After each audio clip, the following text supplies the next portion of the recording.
Fuego sin control, bomberos y otros cuerpos de seguridad continúan combatiendo un incendio forestal que ya arrasó con más de 4.000 hectáreas en Miami, Estados Unidos. Según el Servicio Forestal de Florida, el fuego estaba contenido en un 60%. Detienen a 12 funcionarios de la Policía Municipal de Anaco, entre ellos el director. Fueron detenidos tras el asesinato de un exconcejal del PSUV ocurrido en el retén de ese organismo de seguridad. Picos históricos en el consumo y fallas en el sistema de distribución generan la salida de circuitos eléctricos en Anzoátegui para evitar saturar el sistema. Jesús Albino nos cuenta más.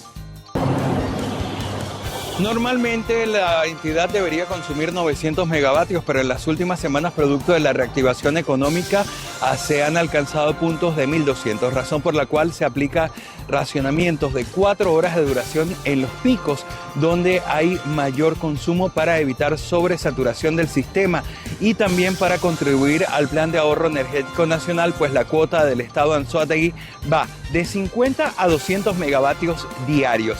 Algunas fallas puntuales que se registran en otros sectores son producto de averías que ya se habría implementado un plan para repararlas y restituir o mejorar la calidad del sistema de distribución.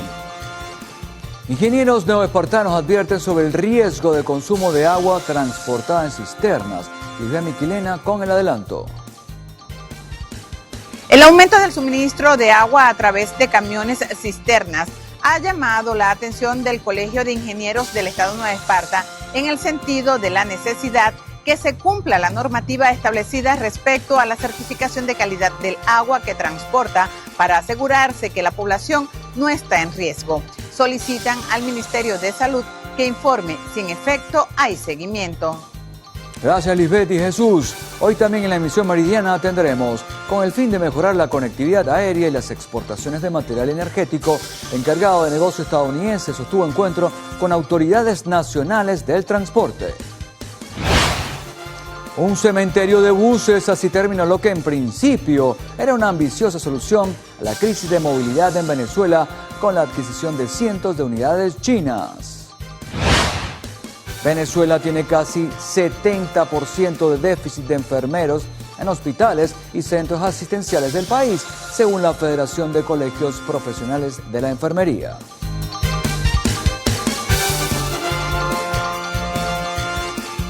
En los deportes, España tiene su prelista para el Mundial y Dani Carvajal no estará en la Copa del Mundo.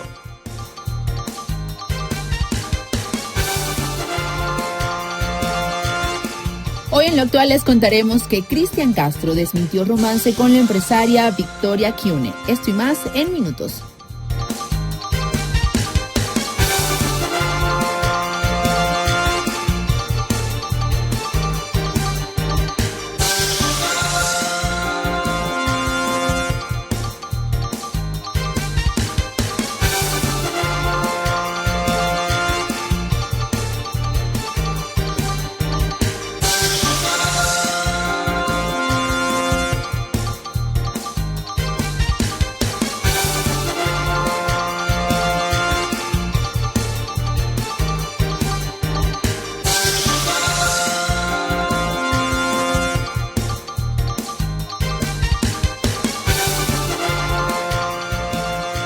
Amigos televidentes, sean bienvenidos a la presente emisión del Noticiero Televen. Claudia Hernández, Héctor Matos y Giselle Mayeda estamos listos para informarles. ¿Cómo estás, Claudia? Feliz día. Feliz día para ti, Giselle. Es un placer acompañarles como siempre para llevarles los detalles de las informaciones más destacadas hasta el momento. Comenzamos.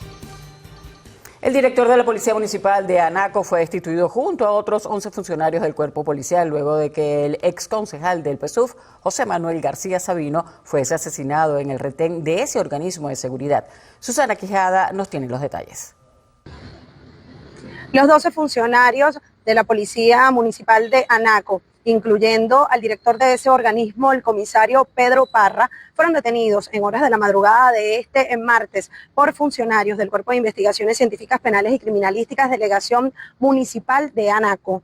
El comisario Pedro Parra, quien había estado al frente de Polianaco desde el 2025, fue destituido de su cargo tras los acontecimientos. Fuentes extraoficiales indicaron que supuestamente un comisario de la Policía Nacional Bolivariana asumirá su puesto.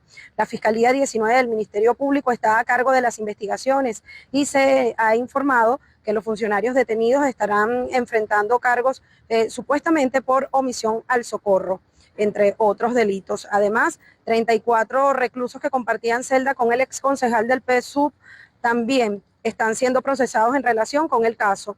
El exconcejal José Manuel Nazaré García Sabino, de 31 años, fue hallado sin vida colgado de un mecate en el baño del retén aproximadamente a las 9 de la noche del pasado sábado. Las autoridades continúan investigando las circunstancias que rodearon la muerte del ex edil. Este es nuestro aporte desde acá, desde el sur de Anzoátegui, y con él retornamos el contacto. Gracias, Susana. Y la Dirección General de Contrainteligencia Militar, en conjunto con representantes de PDVSA, investiga una explosión por presunta sobrepresión en el gasoducto de Urumaco en Falcón. El incidente fue reportado a las 1:35 de este lunes en el sector Picache del municipio de Urumaco. Ante esta situación, PDVSA Gas procedió a la activación del protocolo de contingencia que consta del cierre de válvulas en la estación 158 de Llano Grande y la estación 179 de San Gregorio.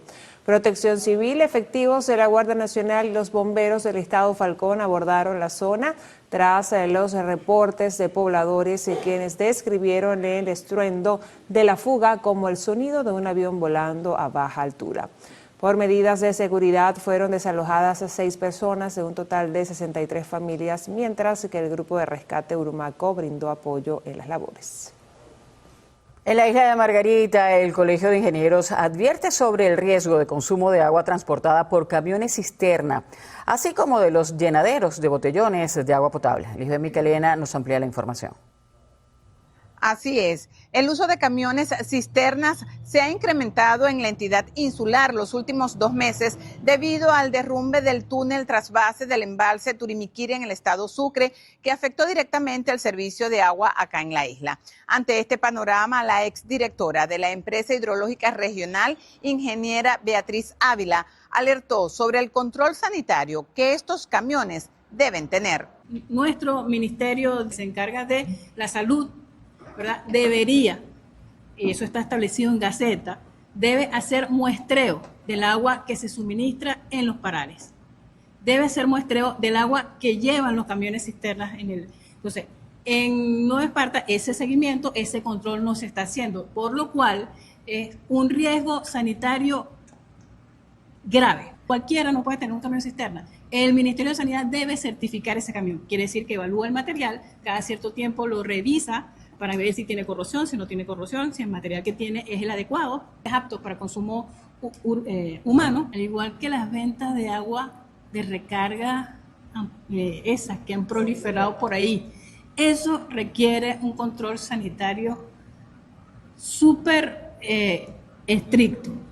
Para los directivos del Colegio de Ingenieros, las plantas desalinizadoras, la perforación de pozos y la distribución de agua por cisternas deben ser estrictamente una medida de contingencia ante la crisis del agua, pues consideran que la solución estructural debe ser la sustitución de los 30 kilómetros lineales de la tubería submarina.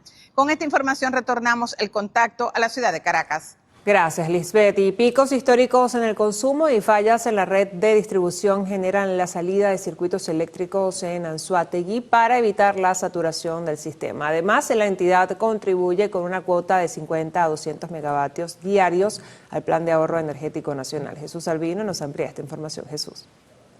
Gracias. A esta hora establecemos un contacto del Estado de Anzoátegui para llevarles información respecto al último pronunciamiento de las autoridades en materia eléctrica. Señalan que el consumo normal en la entidad es de 900 megavatios, pero que en las últimas semanas, producto de la actividad económica, ha habido puntos donde se sobrepasan los 1.200 megavatios, razón por la cual la entidad está sometida a un plan de ahorro energético que debe contribuir al sistema interconectado nacional entre 50 90 a 200 megavatios por día, razón por la cual se aplican racionamientos de 4 horas de duración. Las otras fallas son producto de averías en los sistemas de distribución que ya están siendo corregidos y se han aplicado planes especiales para atender estas contingencias. De manera que hay un incremento importante de la demanda.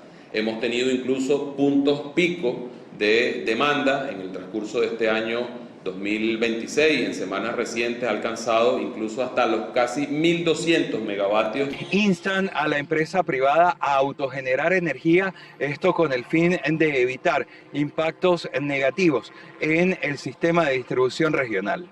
Reiterar también, finalmente, que está totalmente prohibido actividades vinculadas a minería digital. Estaremos muy alerta a la información o denuncias que se puedan hacer al respecto. En materia de agua, señalan que algunos pozos han sufrido averías producto de la situación eléctrica, pero los mismos ya están siendo atendidos por autoridades regionales y municipales para solventar esta situación y así restituir el servicio en las zonas que se han visto afectadas. Es la información que tenemos por los momentos desde el estado de Anzoátegui y continuamos los estudios en Caracas.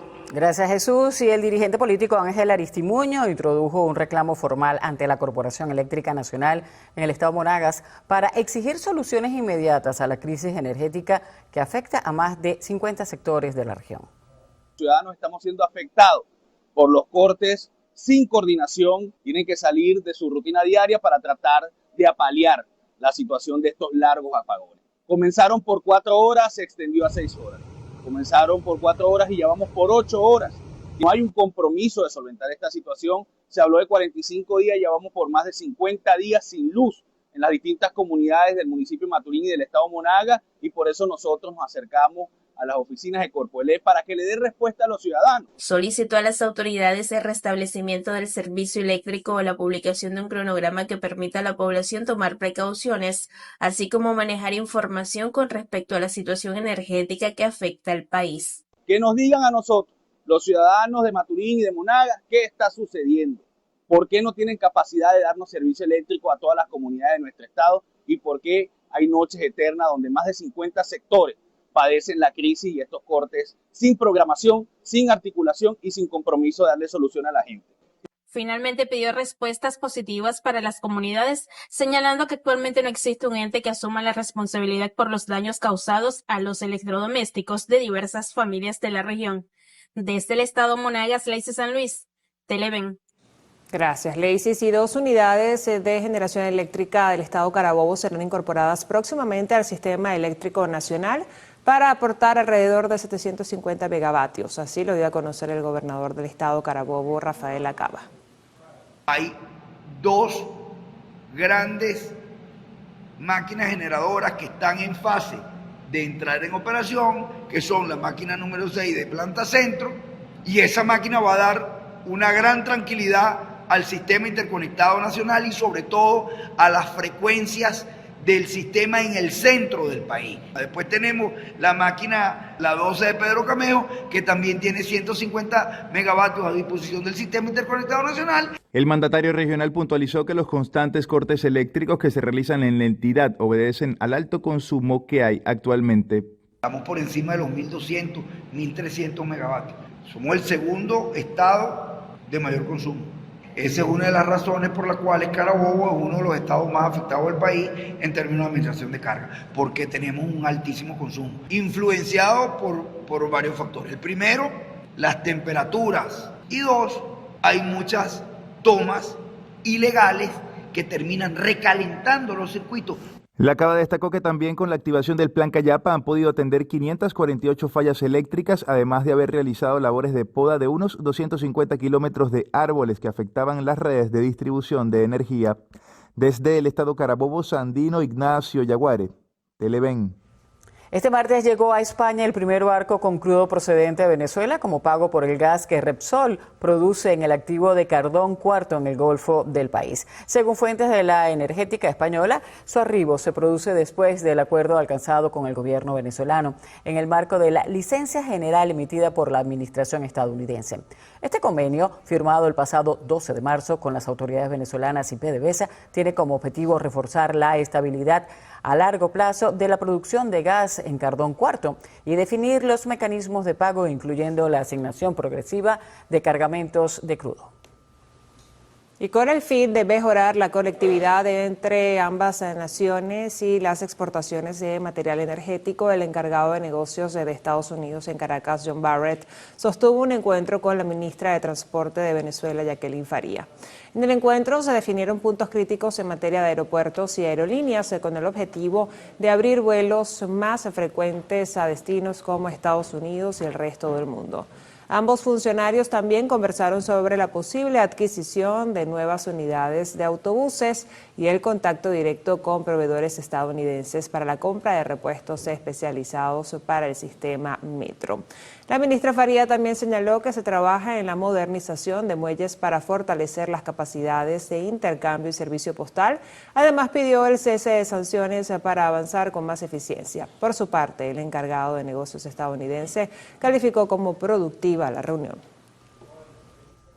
La aerolínea estadounidense United Airlines anunció que reanudará sus vuelos a Venezuela con conexiones directas diarias entre Houston y Caracas. Todo esto luego de 8 años de suspender sus operaciones en el país.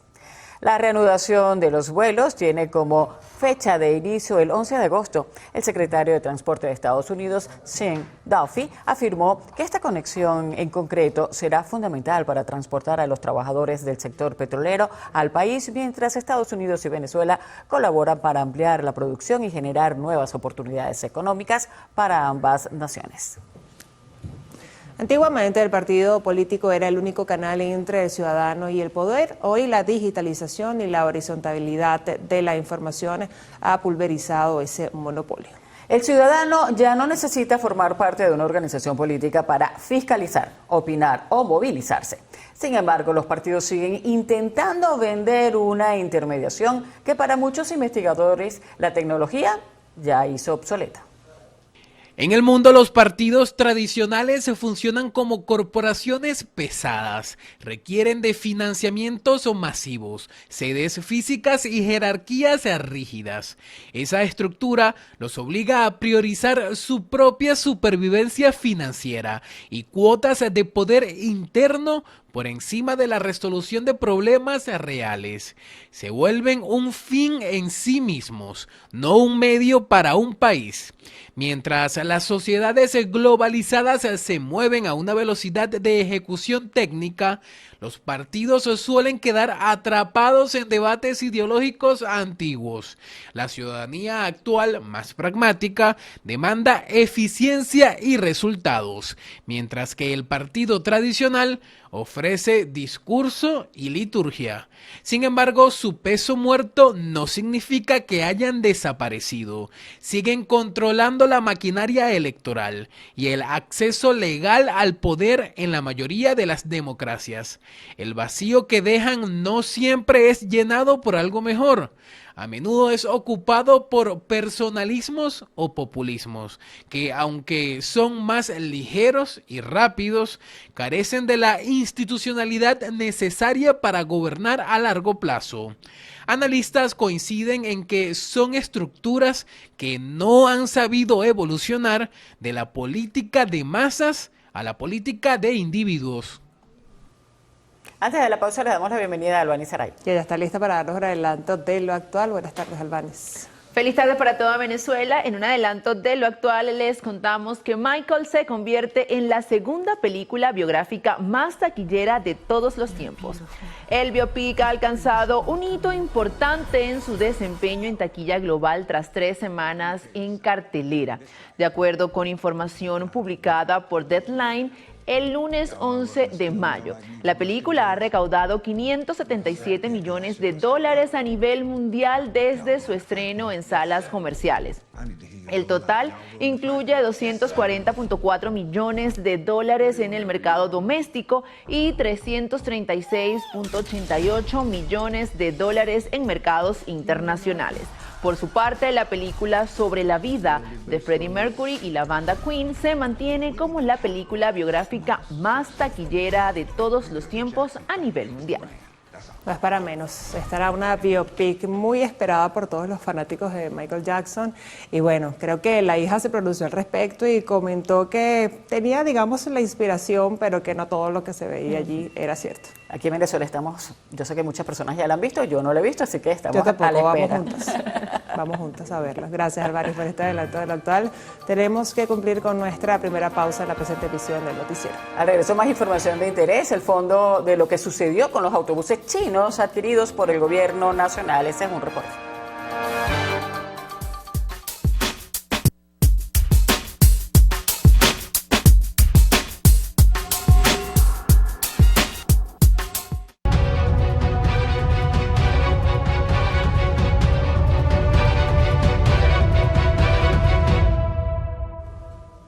Lo que nació como una ambiciosa solución a la crisis de movilidad en Venezuela se ha transformado en un paisaje de abandono. En diversos estados del país, cientos de unidades adquiridas a través de convenios multimillonarios con China permanecen paralizadas. Recibimos a Héctor Matos para revisar a detalle esta situación, Héctor. Así es, compañeras, estos vehículos que debieron modernizar el transporte público hoy se acumulan en terrenos baldíos, convirtiéndose en auténticos cementerios de autobuses que evidencian el colapso de un proyecto que prometía progreso. El estado Falcón y específicamente la ciudad de Punto Fijo es uno de los epicentros de esta situación. En los patios de control, decenas de autobuses muestran signos de desvalijamiento y un deterioro acelerado por el salitre, mientras las unidades se oxidan por falta de cauchos, baterías o componentes mecánicos básicos. Los ciudadanos deben recurrir a transportes improvisados o largas caminatas, evidenciando la desconexión entre la inversión estatal y la realidad del servicio.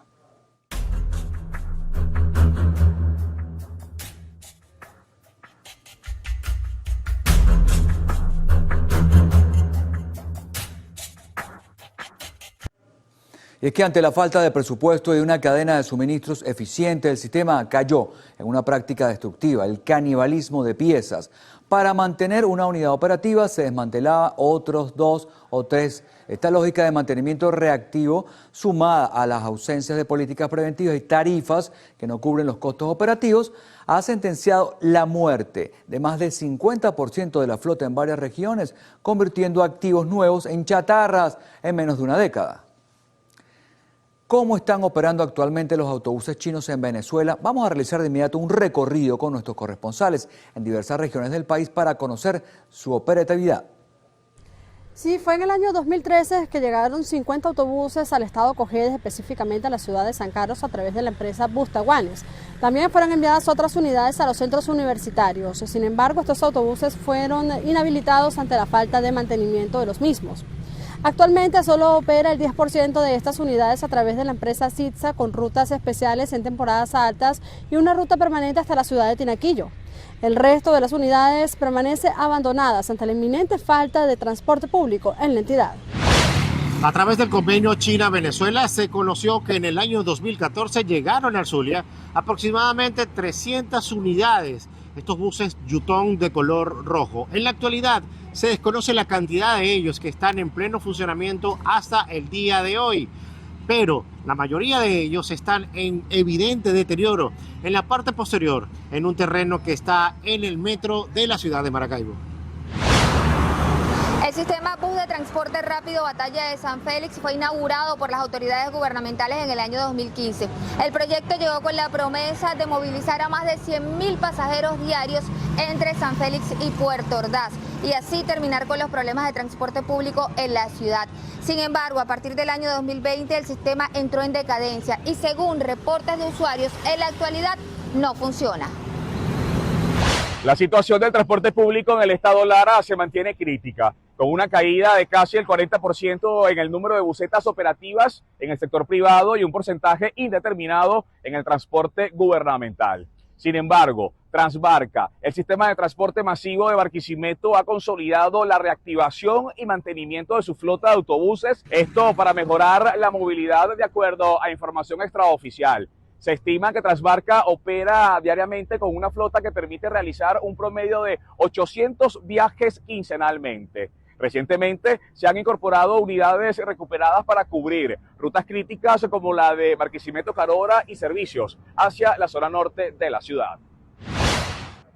Aquí en el estado Yaracuy, los usuarios que a diario utilizan el servicio de transporte masivo de esta entidad denuncian que en ocasiones la prestación del servicio es intermitente.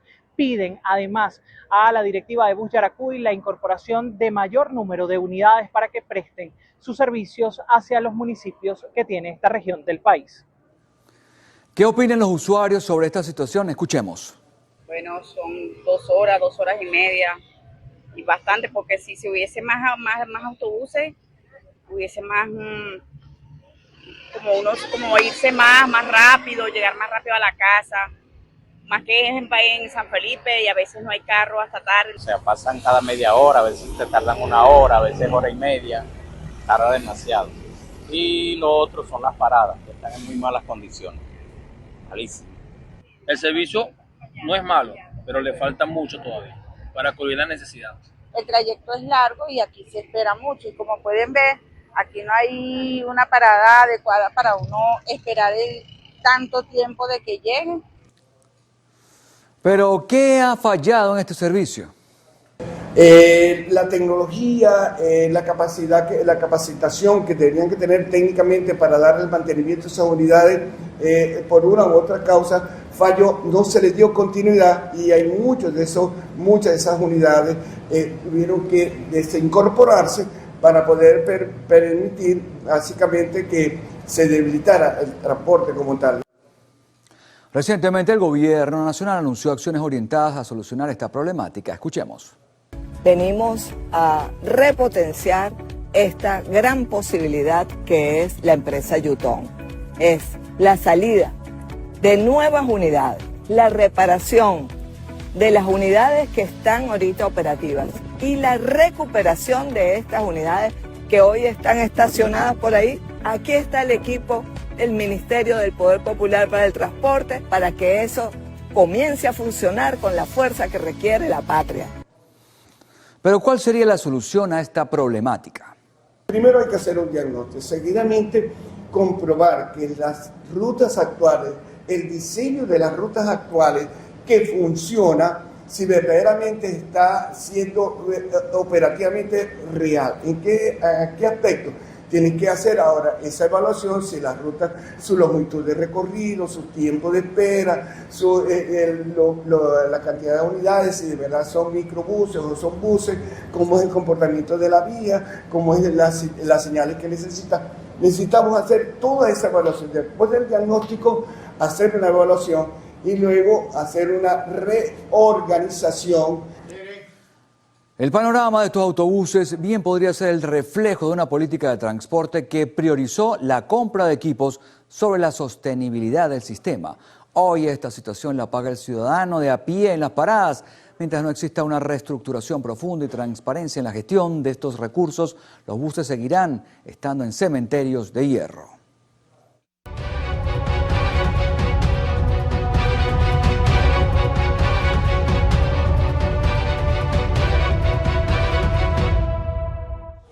Hacemos una nueva pausa en el noticiero. Regreso más información de interés para todos.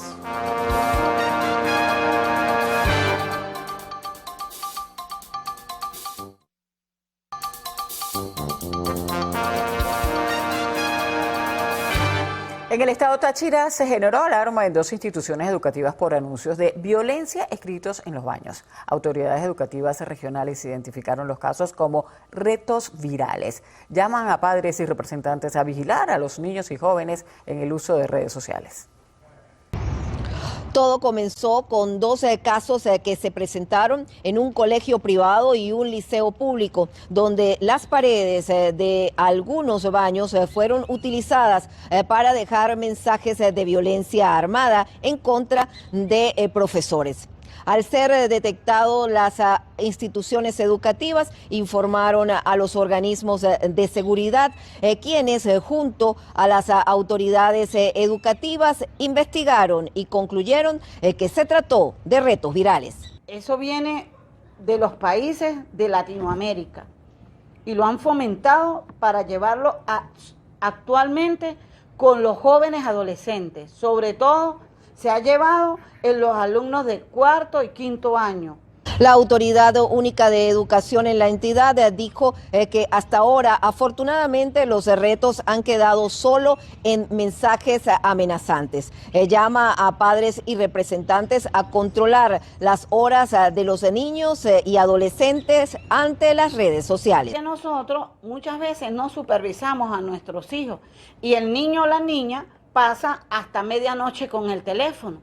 Es allí donde los niños toman el reto y empiezan en grupos para estar en una moda. La moda es el reto. A las acciones de las autoridades de educación se unió la Defensoría del Pueblo con la Fiscalía, que han realizado visitas a las instituciones para orientar a los estudiantes en cuanto a los peligros de los retos. En el estado Táchira, Fabiola Niño, Televen. Gracias, Fabiola. En otras informaciones, Venezuela registra un 70% de déficit de enfermeros en hospitales y centros asistenciales del país, según la Federación de Colegios Profesionales de la Enfermería. En este Día Internacional de la Enfermera claman porque se les garantice condiciones para atender a los pacientes. Jonathan Cárdenas con más detalles. Bueno, 246 bolívares es el salario que devengan actualmente los enfermeros en el país, y esta sería la razón principal por la que cada vez hay más ausencias de estos profesionales en los centros asistenciales del país. Así lo aseguraron desde la Federación de Colegios Profesionales de Enfermería de Venezuela. Vamos a escuchar inmediato las palabras de su presidenta. Una sola enfermera para 40 pacientes con diferentes patologías, donde tenemos que seleccionar los pacientes con mayor complicaciones para poder prestarle el servicio, lo que contradice la Constitución, porque el derecho de la salud es para todos. Ellos están exigiendo el cumplimiento del artículo 91 de la Constitución y piden que el aumento sea en el salario y no en bonificaciones. Esa es la información que tenemos hasta el momento, se la vamos a estar ampliando en una próxima emisión del noticiero, mientras retorno el contacto con ustedes al estudio. Adelante. Gracias, Jonathan. Funcionarios de la Delegación Municipal de Calabozo en el estado Guárico aprendieron a un hombre miembro de una dupla dedicada al robo a mano armada. Yardani José Veroes, de 20 años de edad, fue identificado como uno de los sospechosos que amedrentaba a los residentes para despojarlos de sus pertenencias de valor y posteriormente comercializarlas. A Veroes se le incautó el arma utilizada para los robos y quedó a la orden del Ministerio Público. Las autoridades siguen en la búsqueda del otro involucrado. Bien, y autoridades nacionales mantienen monitoreo permanente por el derrame de hidrocarburos en el Golfo de Paria, presuntamente proveniente de Trinidad y Tobago. Reina Castillo con la información. Sí, gracias por el contacto. El Ministerio de Ecosocialismo confirmó afectaciones en zonas costeras del estado Sucre y mantienen vigilancia especial en Delta Amacuro, pues equipos técnicos integrados por especialistas ambientales y biólogos realizan inspecciones para determinar el alcance de los daños ocasionados por el derrame de hidrocarburos. Pues las autoridades activaron labores de contención y limpieza en áreas críticas con prioridad en la protección de manglares, ecosistemas marinos y comunidades pesqueras de la región, a fin de garantizar la preservación ecológica. El ministro Alfred Ñáñez aseguró que el gobierno actuará con rigor técnico y que presentará informes detallados sobre esta contingencia ambiental que afecta directamente a las costas venezolanas. Nosotros desde el estado Sucre nos mantendremos atentos a este caso para llevarles más información a través de Noticiero Televen.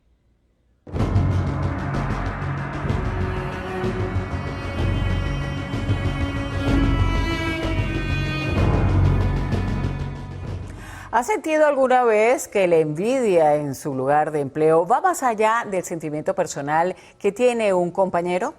El ambiente laboral se construye en equipo, pero también se destruye en muchos si tienen la mentalidad incorrecta. En algunos entornos, el crecimiento de una se percibe como una amenaza para otros y en consecuencia la cultura de trabajo cambia. Giselle Movellet nos tiene el análisis de este tema. Así es, Claudia, gracias. Amigos televidentes, les cuento que la psicología la llama la cultura de nivel bajo y ocurre cuando una persona debe ocultar sus logros o trabajar a media máquina para no rozar con aquellos que lo rodean. Y es que en lugar de esforzarse por mejorar, el grupo presiona mediante manipulación y comentarios a los compañeros más brillantes para que bajen su rendimiento.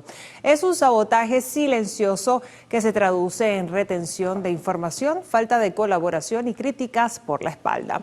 Esta dinámica castiga el mérito y premia la mediocridad, haciendo que el día a día en la oficina se vuelva agotador. Identificar a quienes alimentan esta envidia es clave para proteger nuestra salud mental. Generalmente son compañeros que minimizan cualquier éxito ajeno, diciendo que fue por suerte o por palanca, con comentarios despectivos y fuera de lugar. Este comportamiento termina por asfixiar el entusiasmo de los que sí quieren producir, provocando que el mejor talento renuncie o apague su chispa para mantener relaciones laborales o simplemente evitar conflictos. Ahora bien, para sobrevivir en estos entornos, la recomendación de los especialistas es establecer protocolos de claridad. Preste mucha atención. Evidencie sus logros con hechos. No deje que la narrativa de los demás defina su trabajo. Asegúrese de que sus resultados sean visibles y estén respaldados por datos para que la versión negativa de su desempeño no tenga espacio donde crecer. El siguiente punto es importante. Corte la cadena del rumor, evite las conversaciones de pasillo sobre la vida de los demás y mantenga una comunicación estrictamente profesional y transparente. Y por último, busca alianzas sanas. Rodéese de personas que compartan su visión de crecimiento, creando espacios de colaboración donde el éxito de unos sea visto como un aprendizaje para el resto. Apártese de quienes no compartan su forma de ver la vida. En definitiva, un espacio laboral sano es aquel donde se entiende que el avance de un compañero no evita el de los otros. Nadie debería sentirse obligado a hacer menos para encajar en un grupo. Respete el derecho que tiene a destacar. Al final del día, de eso depende su crecimiento, tanto en el trabajo como en su vida personal. Volvemos al set principal con Claudia.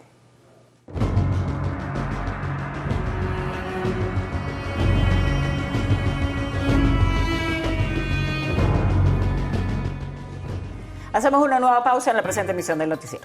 A regreso revisaremos el panorama internacional y el acontecer deportivo. No se vayan.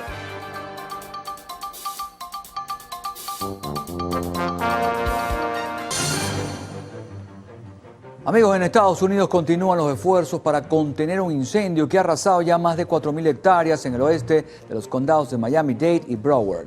El Servicio Forestal de Florida, el fuego estaba contenido en un 60%. Hasta el momento no se han reportado heridos. Mientras tanto, las condiciones de calor y humedad persisten en el sur del estado y se esperan tormentas eléctricas este martes y miércoles. Seguimos en Estados Unidos. Al menos 2 personas resultaron heridas gravemente luego que un hombre armado abriera fuego contra los vehículos en una avenida de la ciudad de Cambridge. El victimario, identificado como Tyler Brown, de 46 años, fue abatido por un agente de la Policía Estatal y por un ex infante de Marina que se encontraba atrapado en el tráfico. El sujeto portaba un fusil de asalto y disparó entre 50 y 60 proyectiles hacia los vehículos. La Organización Mundial de la Salud advirtió este martes que durante los próximos días podrían registrarse nuevos casos de contagio por hantavirus debido al largo periodo de incubación de la enfermedad viral. Aunque enfatizó que por el momento no existe posibilidad de un brote de mayor magnitud, el ente pidió a los países que recibieron a más de 120 pasajeros evacuados del crucero M. Hondius a seguir sus directrices de seguridad en pro de frenar la propagación del virus, que ya suma 11 contagios y 3 fallecidos. El gobierno de México anuló oficialmente la medida que pretendía adelantar por casi 40 días el cierre del ciclo escolar con motivo del Mundial de Fútbol y las altas temperaturas que golpean al país. La decisión tuvo lugar luego que familias, empresarios y distintas ONGs ejercieran una fuerte presión al Ejecutivo. En consecuencia, las instituciones educativas deberán finalizar las actividades el próximo 15 de julio, según lo previsto originalmente, dejando sin efecto la propuesta inicial de concluirlas el 5 de julio.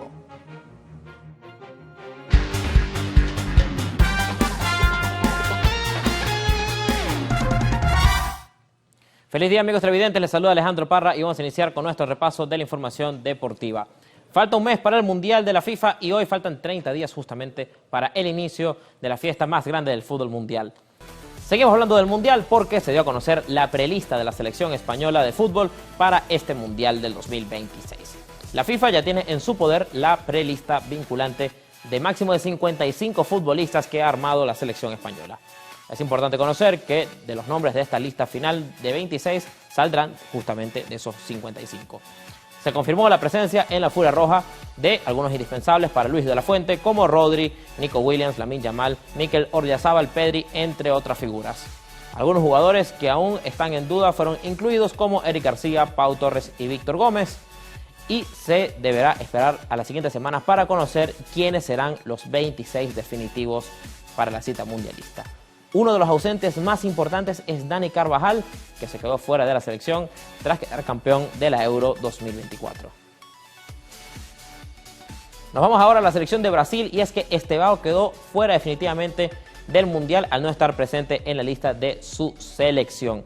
Y la temporada de Los Ángeles Lakers llegó a su fin este lunes tras ser barridos por el vigente campeón de la NBA, el Oklahoma City Thunder, tras una puntuación en el cuarto partido de 115-110. Pese a la caída de su equipo, LeBron James brilló en la cancha con 24 puntos y 12 rebotes. Pero la continuidad en la liga todavía está en el aire para el Rey de Akron. Tras la derrota, aseguró que sigue sin decidir si extenderá su legendaria carrera, que ya suma 23 temporadas, o si finalmente concretará su retiro. Con esto finalizamos la información deportiva por el día de hoy y los dejo con mis compañeros.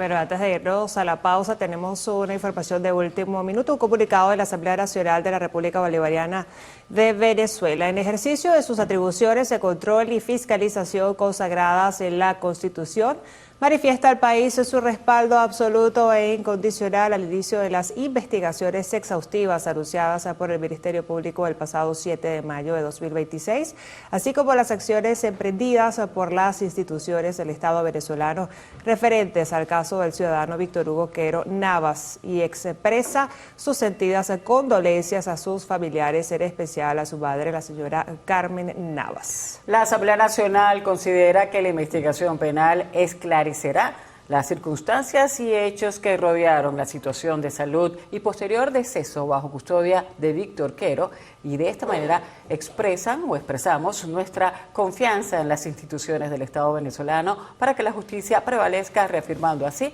la vigencia del Estado de Derecho y la protección de los derechos fundamentales de nuestro pueblo.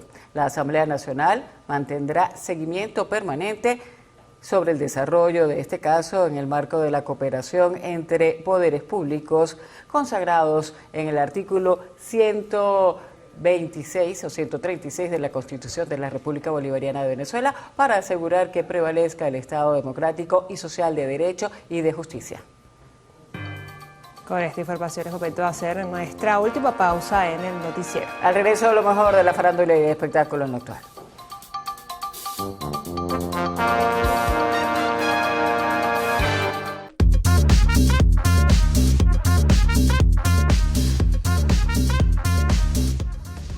Cristian Castro desmiente romance con la empresaria Victoria Kiune. El cantante aseguró que no mantiene ninguna relación sentimental pese a las recientes publicaciones de la empresaria.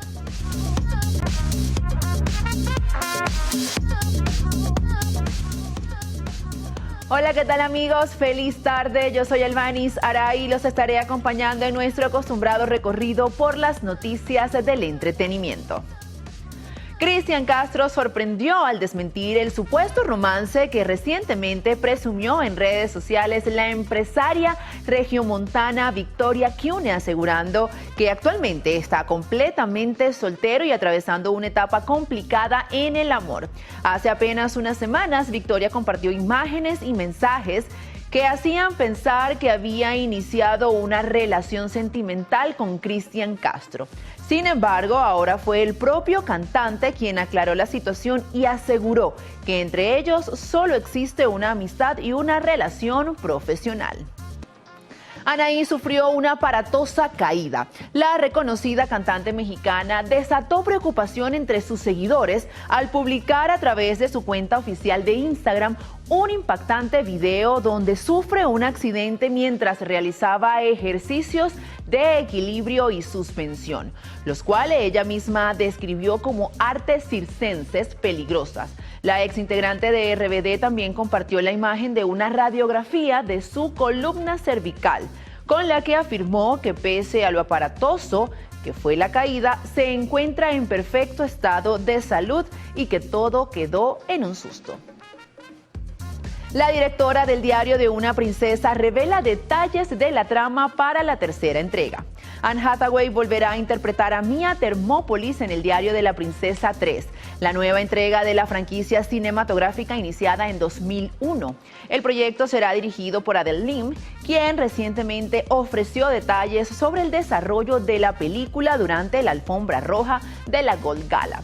En declaraciones recogidas durante el evento, Lim señaló que el trabajo en la producción va bien y explicó que el equipo busca construir una historia que responda a las expectativas de quienes siguieron las primeras películas de la saga.